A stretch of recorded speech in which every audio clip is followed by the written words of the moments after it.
এর আমার মতো ওসমান হাদি কয়জন হয়তো একবারই মাইরে দিবেন গেল।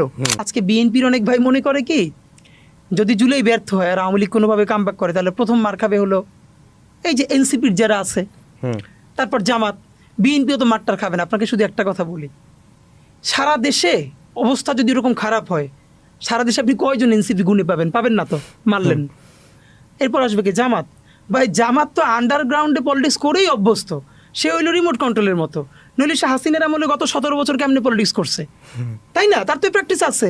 যেই দেখবে সে রিমোট কন্ট্রোল দেখবে কেউ নাই। এবার বলেন এনসিপিও নাই, জামাতও নাই, আর আমার মতো ওসমান হাদি কয়জন হয়তো একবারই মাইরে দিবেন গেল।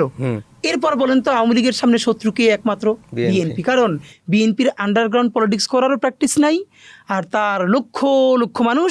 আরও ভয়ঙ্কর হইল, বিএনপি যত স্টেপ নিক, এটা তো সত্য, তার তৃণমূলে লোকজন চাঁদাবাজি করছে।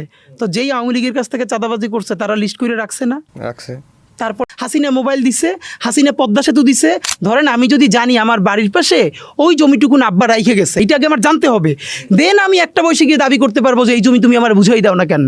আমি যদি কোনোদিন নাই জানি, তো আমার কোটি কোটি জনগণ কেউ জানেই না যে সে রাষ্ট্রের টাকা দেয়। সে শুধু তাকে সংসদে হাসিনা শিখাইছে, হাসিনা মোবাইল দিছে, হাসিনা পদ্মা সেতু দিছে, হাসিনা উড়াল সেতু দিছে, হাসিনা মেট্রো রেল দিছে। হাসিনা টাকা পাইছে কই?